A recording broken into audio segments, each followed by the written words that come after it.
Hello, welcome to Virgo Philippines. So ito yung reading natin for Virgo, Sun, Moon, Rising, Venus, and Jupiter Virgos. Take only what resonates. Bali, hindi to magre-resonate sa lahat ha. So kunin mo lang yung mga messages na magre-resonate para sa'yo. For personal reading, Jing Tarot Reader, search mo na lang siya sa Facebook. And kung gusto mo, pwede kang magpa-palm reading din sa akin. All you have to do is mag-avail ka lang doon sa aking TikTok shop nung mga bracelets katulad nito. Atong mga bracelets na crystal. Okay, let's start your reading.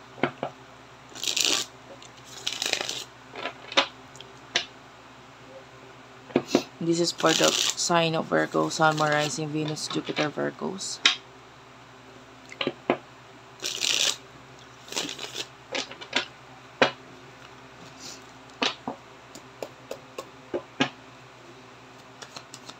Okay, Virgo. You do have here the Nine of Swords. Clarify the Nine of Swords, please. Page of Swords. The Devil.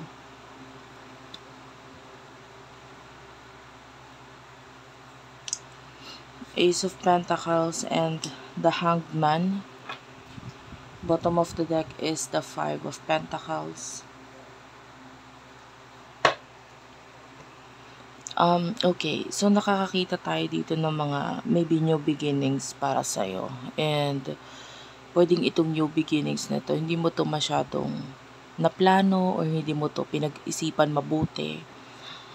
But, eto ngayon yung nagiging dahilan kung bakit parang ang daming toxicity sa paligid mo ngayon. Like, for some of you, with the Nine of Swords, nagkakaroon ka ng matinding problema, kalungkutan, nakakaramdam ka ng ganyan. Because it feels like you are already locked or parang wala kang choice or wala kang kakayahang makaalis para ayusin kung ano man yung mga dapat mong ayusin, buhay mo, etc. For some of you, pwedeng may mga problems ka financially ngayon. And I feel like dahil nga dito sa bagay nito, na pwedeng hindi mo masyadong naaral or hindi mo masyadong napag-isipan mabuti. I feel like you want to be happy. For some of you, may mga health issues din ako nakikita sa'yo. Okay. Yung energy nung iba, I mean, yung iba sa inyo, this could be a cross-watcher's energy. May nakukuha tayong ganun. Anyway,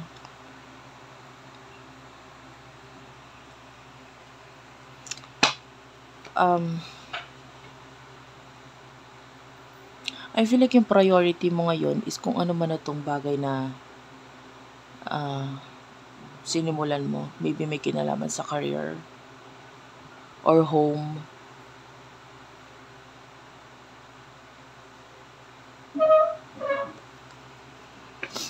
Anyway, kunin natin yun sa side ng person mo. This is for the sign of Virgo. Sun, Moon, Rising, Venus, Jupiter, Virgo. Sa side ng person mo naman. Sino tong person na kakonect mo pagdating sa love?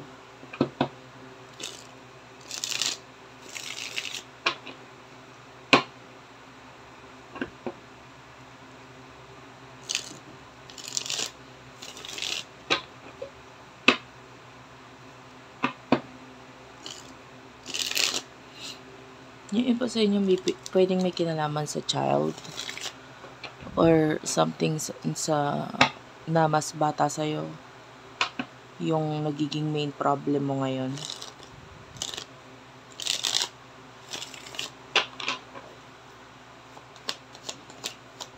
Or maybe just an immature person.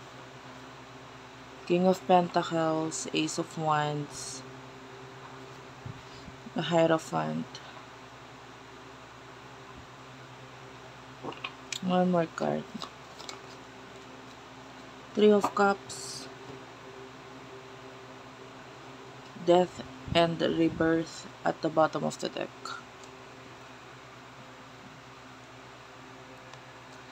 Okay, so sa nakikita natin dito, this person is actually financially stable. Medyo kabaliktaran mo siya, ano. Pwedeng naghihintay ka dito sa person na ito. I don't know, ang feeling is that you're really waiting sa something, maybe sa inyo or sa connection ninyo. You are the one na parang nag-e-expect ng future with this person. Itong person na to, financially stable siya, no? Nakikita natin also spiritually developed na person with a Hierophant. Pwedeng it involves friendship, eh. So, pwedeng friends kayo before, or maybe connected kayo ng person na to na dahil sa may kinalaman sa kaibigan. Okay? And for what I can see here, itong person na to is currently nakapag-healed na siya. So pwedeng maybe in the past nasaktan din siya, pero okay na siya, parang ganun. And I feel like yung person na to is nagpo-focus sa mga new beginnings niya, especially with the Ace of Wands. A lot of actions ang ginagawa regarding do sa mga new beginnings niya. I can see a lot of distance sa inyong dalawa with the world, and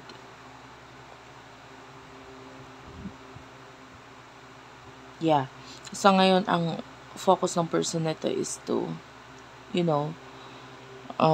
i-balance yung sarili niya, yung buhay niya.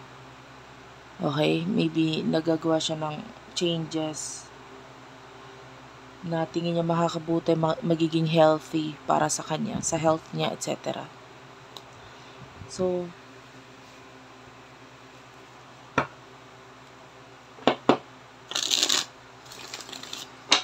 ano yung mga nasa isipan mo at emotions mo towards this person?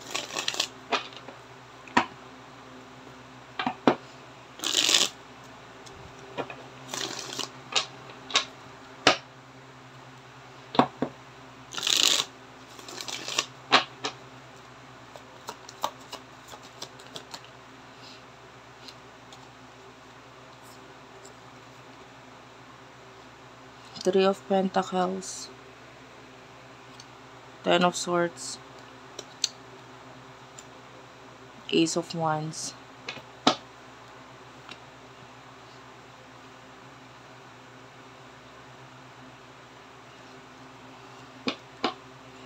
Six of Swords at the bottom of the deck. Ano yung nasa isip niya at emotions niya patungkol sa'yo?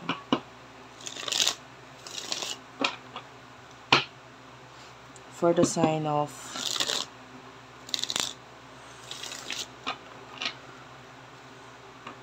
Virgo, please.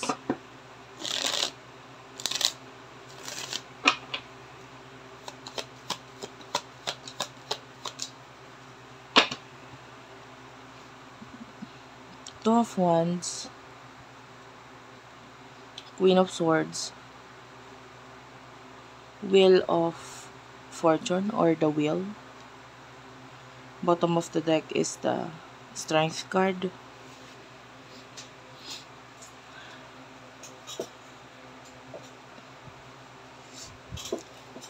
Okay, so sa nakikita natin dito, I feel like napakahirap at napakagulo sa'yo ngayon ng mga panimula na nangyayari sa buhay mo. Like, pwedeng, nagkaroon ng malaking pagbabago. And pwedeng sa buhay mo before, kabaliktaran, no? Pwedeng dati magaan lang ang buhay mo, ngayon medyo parang may paghihirap tayong nararamdaman sa'yo.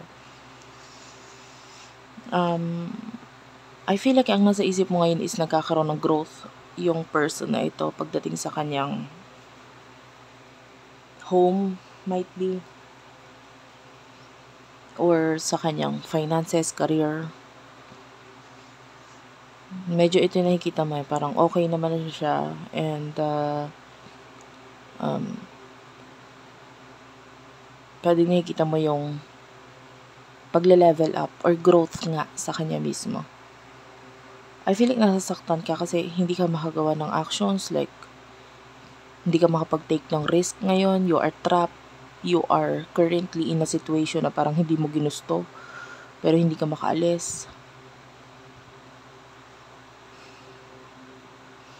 For some of you, you're trying to move on, pero the more na napapatagal ka or nakikita mo yung sitwasyon mo ngayon, na parang hindi ka okay, the more na nahihirapan ka mag-move on kasi it feels like there's a longing dito sa person na ito. Parang may paghahangad,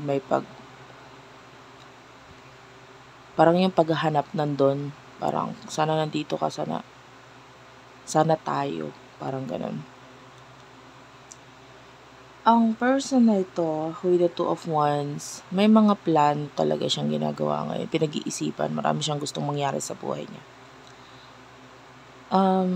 Ang nasa isip niya is to cut you off. Okay. Nakita niya rin yung sitwasyon mo and feeling niya hindi ka rin okay dyan sa situation mo. Kahit hindi ka nagiging open sa kanya, maybe kasi nga, your person is spiritually developed. So, with the Hierophant, malakas yung pakiramdam niya na parang hindi ka okay. Pero, ang ginusto mo naman yan, wala na akong magagawa. Parang ganun. And, with the Wheel, nagfo-focus na lang nga siya sa changes na magagawa niya pa sa sarili niya. Yung person na ito, nakikita natin with the Strength card, mas lalo siyang napapagtibay or mas lalo siyang lumalakas, gumagaling, and nakikita natin yung malaking transformation, pagbabago sa kanya. Lalo na dito sa ending na nangyari sa inyong dalawa. Parang natuto siya, na-realize niya ganito, ganyan. Yung parang marami siyang natutunan sa connection ninyong dalawa. But, you know, this person is just, hindi ko na nakukuha sa kanya yung paghahanga din. Mas more on sa'yo ko nakukuha. So, for some of you, this could be a cross-watcher reading. This could be your side, yung iba sa inyo. Pero, yeah. Anyway. Anong gusto niyo mangyari? Sa isa't isa, like, anong gusto mong mangyari sa connection na ito? I want to know. Anong gusto mong mangyari sa connection na ito? You have the Chariot.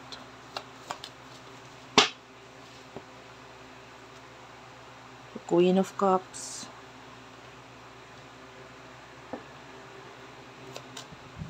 Anong gusto mong mangyari sa connection na ito? Anong gusto mong mangyari ng person mo? I will not take this masyadong marami. Anong gusto mong mangyari ng person na ito sa connection ninyo? The Moon is at the bottom of the deck.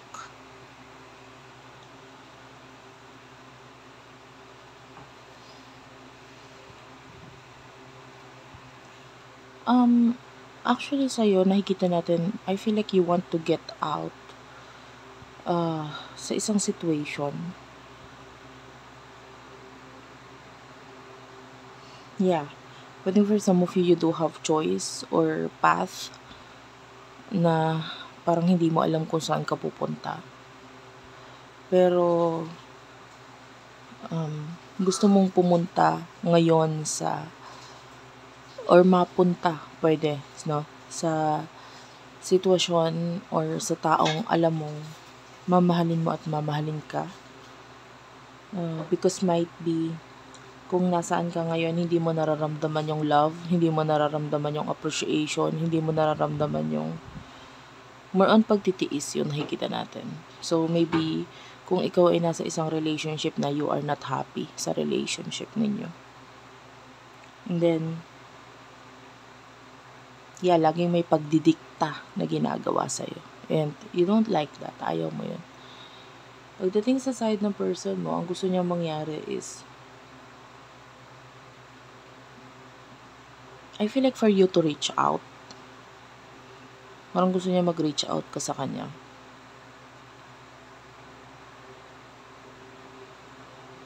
You know? Or, pwede rin naman parang gusto niya maabot yung pangarap niya. Pwedeng ganun. Parang okay lang. Gusto ko lang, yung energy ng person is, gusto ko lang mag-reach out ka. Pero hindi rin naman kasi din alam ng person mo kung anong gagawin niya just in case mag-reach out ka because, mas nakikita niya yung medyo malabo. Alam mo yun, malabo yung sa inyo ngayon. So,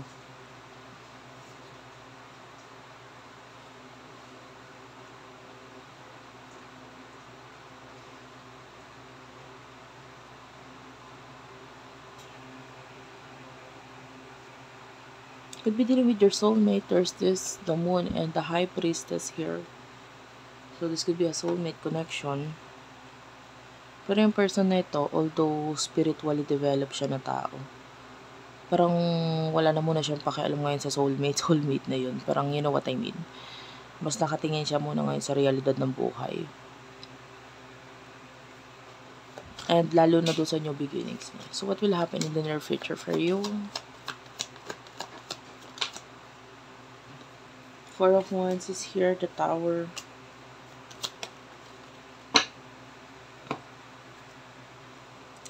Four of Cups. This is not okay sa future. Queen of Wands is here. Three of Wands. Seven of Pentacles at the bottom of the deck. And meron tayo ditong the Six of Wands. I mean, I can see your person growing talaga. Nakikita natin meron siyang mga magagandang connection. Magandang connection. I can see yung magandang connection. I mean, magandang future for your person. Nakita tayo ng growth Kung ano man yung mga tinanim niya in the past, magbubunga yun. Nagka-problema nakikita natin. Nagka-problema siya in the past. Pero, nakita natin hindi sinukuha ng person mo I feel like it has something to do with career na parang nakita naman niya as long as I am happy. As long na masaya ako dito, itutuloy ko kahit marami ng struggle at paghihirap. Nakita natin yan. Naging matatag yung person mo. And, can you see all this? It's like your person keeps on growing. Hindi man keeps on going pala. Na kahit maraming nawala sa kanya, pwedeng financially, tinuloy niya pa rin. Hindi naman din siya naghahangad ng mabilisang makarating siya doon sa destination. Kasi katulad nga ng isang halaman, di ba? Matagal yan bago mapalaki, maging puno, magbunga. Pero nandun yung patience ng person mo. So whatever this thing na pinagpaguran or pinagtiisan ng person mo, nakikita natin magbubunga ng malaki sa kanya, 10 of Pentacles. So in the future, your person is going to be successful. Especially ito, 6 of Wands. This is the card for success. Maganda. Especially if you're dealing with someone na nasa mataas na position. Queen of Wands is here. This is a boss kind of energy.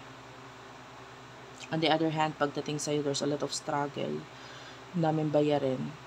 Possible yung iba sa inyo mawalan pa ng trabaho ng career. And yan, hindi maganda talaga. There's a lot of problems here. And I can see downfall or pagkabagsak ng Four of Wands, which is this is something very stable. Tell me about this. Ayan, nakakita tayo ng pag-aaway, pagkakagulo in the near future for you. Medyo mahihirapan kang maabot ito pangarap mo. This is the star, this is what you want. Pero nakuha ko yung energy na reversal, so this is your dream. Medyo nahihirapan kang maabot siya in the future. I feel like may mga offer sa'yo kasi na hindi ka nag-take ng risk. Maybe in the past, may mga naging offer sa'yo. Like, mga way back. I guess, 2 years ago or 1 year ago, may mga offer sa'yo na hindi mo tinanggap. Tas sayang kasi yun sana yung magbibigay ng future sa'yo. Kailangan mo lang din muna mag-struggle ng konti. Tapos, ang ginawa mo is nagpalit ka ng path or nilihisan mo yon. So, ang nakikita natin, nagkakaroon ng downfall. Malaking problema para sa'yo in the near future. Yan. There's this new beginning with the Ace of Swords na parang wala kang magagawa, wala kang choice. the Four of Swords. Kung ito ay may kinalaman sa career, medyo, see, this is like days and nights na parang wala kang iniisip na bukas gigising ka ng maaga. So, more like career ito, especially if you're working. Medyo ingatan mo yung trabaho mo ngayon, nakakita tayo ng pag-aaway. Or possible talaga ng pagkakatanggal sa trabaho yan.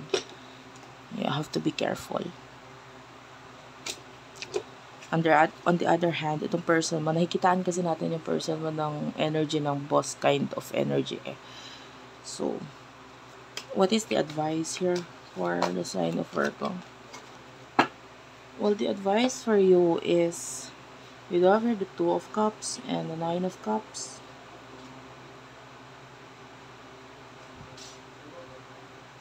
May nakikita tayong success sa'yo pagdating sa partnership, friendship, or yeah, this is like pakikipagkasundo or like a meeting kind of thing. And maybe yung iba sa inyo kailangan mong makipag-meet sa friend or someone na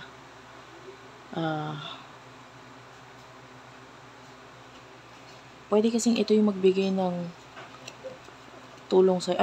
I'm feeling like the energy of a friend na parang mahilig siya sa music. And this person with the Empress, this is someone who is maraming katangian na makakatulong sa'yo. Like, parang kailangan mo siya eh, para to help you grow. So, yun yung nakikita natin. May mga offers siyang pwedeng maibigay sa'yo na pwedeng magbigay ng career or masayang flow ng pera para sa'yo. So, thank you for watching. I love you all and bye-bye.